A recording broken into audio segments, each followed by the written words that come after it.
The truth is, Cyrus the Great, the king who built the largest empire mankind has ever seen, fell not to a mighty army, but to an angry mother.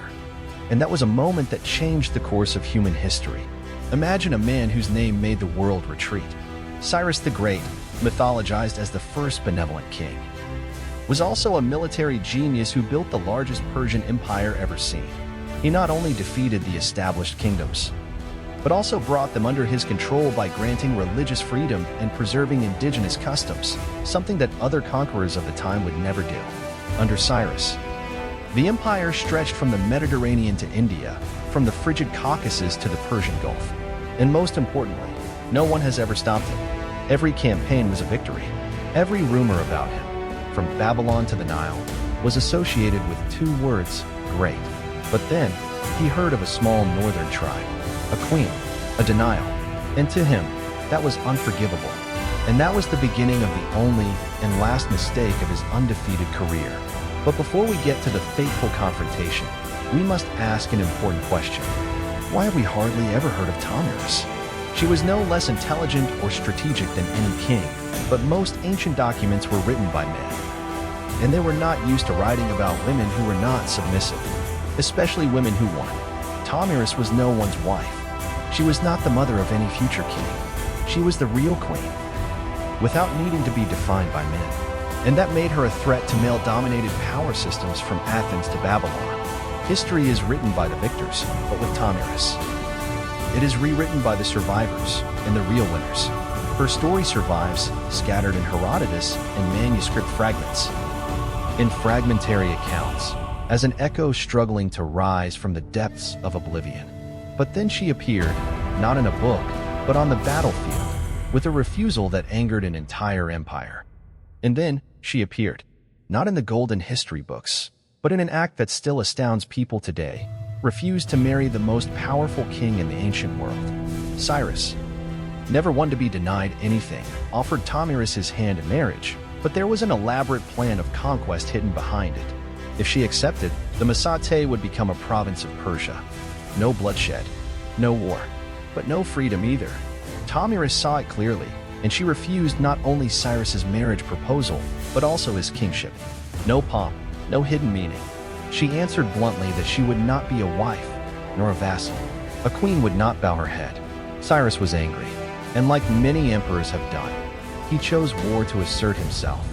For Cyrus, the refusal was more than the loss of an alliance. It was a blow to the honor of an emperor who had never failed. But for Tomyris, it was the first declaration. Freedom is not something to bargain for. Persian historians record that Cyrus remained silent after the refusal, but that silence was quickly replaced by a series of directives, mobilizing troops, increasing supplies, and dispatching engineers to build a bridge across the Jaxartes River. The refusal touched on something he could not control, pride. In the northern camp, Tomyris sat quietly among the chieftains, unafraid. She knew the winds of war were blowing, and she did not retreat. And instead of stopping the invasion, she paved the way, luring the conqueror into a trap of her own making. She did not immediately mobilize an army. She did not send messengers to sue for peace. And most importantly, she did not show fear. While the entire Persian Empire was in motion, Tomyris chose silence. But it was not the silence of resignation. It was the silence of one who understands that the storm needs to be guided. She didn't stop Cyrus, she let him come. Because she knew, if war was inevitable, then better to make it happen on land where you control every sand dune, every wind. The silence unsettled the Persians, but they did not back down. And that was exactly what Tomyris wanted. Because to win against a giant, you don't hit him head on. You let him walk into a trap he didn't see coming. Tomyris needed no cajoling. Cyrus stepped in himself, with all the arrogance of a king who had never lost. He ordered a bridge to be built across the Jaxartes River. Thousands of engineers, tens of thousands of soldiers, wagons, and horses marched into uncharted territory, where only the natives survived the winter. He believed that victory would be swift. He believed that the savage queen was just a small dot on his map of glory. But he was wrong. Cyrus did not know that at the very moment he crossed that river, every advantage he once had was left behind. No familiar terrain, no easy resupply, only cold, dust, and Fury awaited him. And then, he made his first mistake. A mistake paid for with the highest price, the blood of Tomyris' own son. Cyrus was not only a conqueror, but he was also a master manipulator. And this time, he used not swords, but wine. While the Masate soldiers were accustomed to mare's milk and cold spring water, Persian wine was foreign and dangerous. Cyrus, following the advice of his advisor Croesus, set up a decoy camp, leaving behind food, booty, and especially wine, and pretending to retreat. Tomyris' son, Prince Spartopyzus, led a charge. They raided the camp, got drunk on victory, and then drunk. That very night, before the laughter had even faded from his lips, Cyrus returned, slaughtering the sleeping people, capturing the prince alive. And while the warrior's body lay in a pool of blood-red wine, a mother, miles away, sensed it. Her son had not returned. The news came at dawn. Tomyris did not cry, nor did she scream, but anyone who looked into her eyes that day knew something had died inside her, and what remains is the calm before the storm. Prince Spartopyzus, the heir, the young warrior of the tribe, did not die in battle, but died in wine and chains. When he woke up and realized he had fallen into a trap and let his comrades die, he did not beg for mercy. It was an ultimatum, written in blood, addressed directly to the king who had killed her son. You did not win by honor. You used wine, poison, to bewitch my son. Retreat. Spare your arrogant men. Cyrus had struck at her heart. Now it was her turn to strike at what he could not protect, the trust of his soldiers in that foreign land. Tomyris didn't need to launch a massive mobilization, shooting from the plains like shooting stars. Cavalry poured in from every tribe, warriors raised on the wind and sand, with bows and arrows at their sides and horses that felt like an extension of their bodies. They did not carry the gleaming armor of the Persians. They brought speed, agility, and absolute loyalty to their queen. This is no longer a story of a mother's revenge. This is a nation's fight for survival, and she is its soul. While Cyrus thought he was the hunter, he did not know that he had become the prey in the middle of the steppe. Cyrus possessed the strongest army of the age, but he was no longer on familiar territory.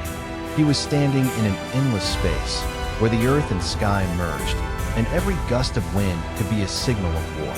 Tomyris did not attack immediately. She knew the enemy was tired. Their supplies were low, their morale was low. So she fought as nomads did best, hit and run, raid and retreat. Cavalry groups fanned out, pretending to be migrants, and then made surprise raids on the Persian rear where food, supply stations, and war horses were stored, not to destroy, but to wear them down. Cyrus began to understand. This was no longer a conquest, but a game of cat and mouse, where he was the mouse.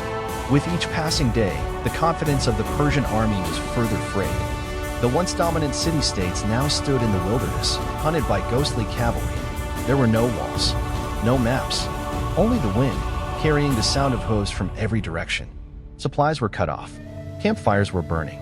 The disease was spreading. Soldiers were tired. Generals were quarreling.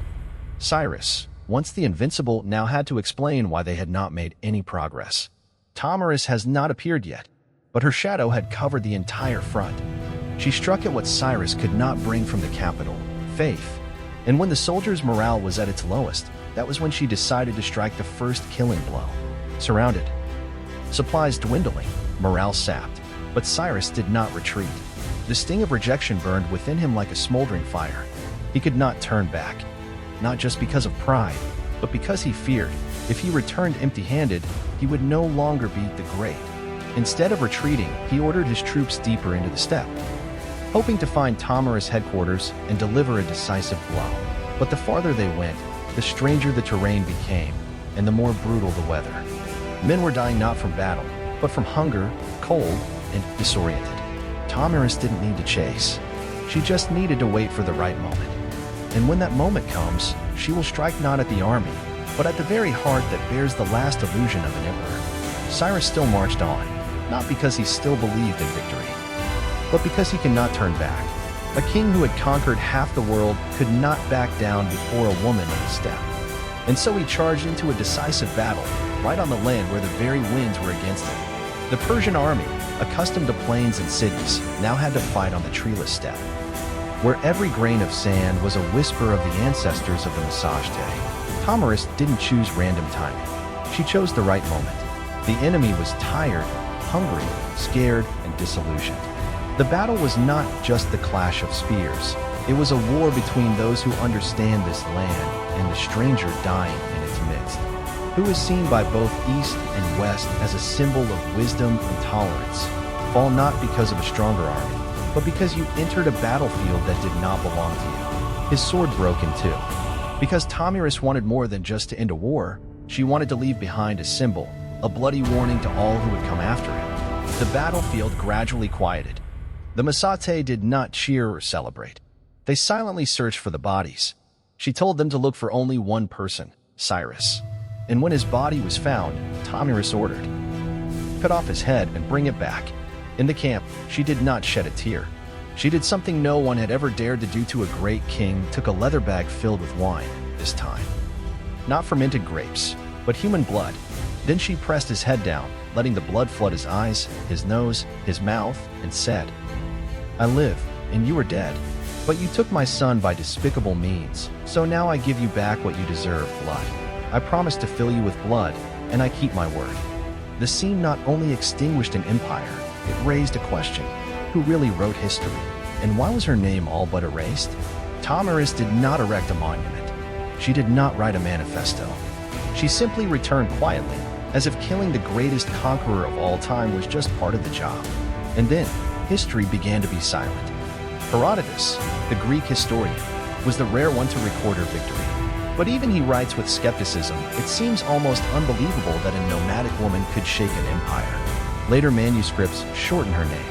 Some even erase it. She has no city named after her, no statue, no holiday. But perhaps that is why she became greater, because true power is not carved in stone, but in the memory of those who have witnessed it. And although no one continued her story after that, her final act was enough to become a legend. No one knows exactly how long Tomarus lived after her victory. Some accounts say she reigned peacefully for many more years, while others say she was overthrown by another tribe. But that no longer matters. For she did what no warrior, male or female, had ever done: kill a legend and turn him into a warning. Tomarus didn't just win one game. She won history by leaving the world forever wondering, how could a despised woman bring down an empire? Perhaps because she did not fight to conquer, but to defend. Not to write her name into the history books, but to erase the name of those who despised freedom. Tomarus' story is not just about blood, revenge, or power. It is a cold reminder that sometimes history is not written by pens, but by actions, and the person who writes it may be a woman the world tries to forget. She did not found a country. She did not create a philosophy. But in the moment an arrogant man is brought to his knees before justice, Tomarus becomes a symbol of a truth every ruler should remember. Power is not immortal. And liberty, however small, if strong enough, can pierce the crown. And then you wonder, why do we know Alexander, Caesar, Genghis, but not her? Maybe because she didn't build an empire. She just broke an empire that seemed unbreakable. Tomarus left no kingdom to inherit, but she left a lesson. And sometimes, a timely lesson is more powerful than a throne.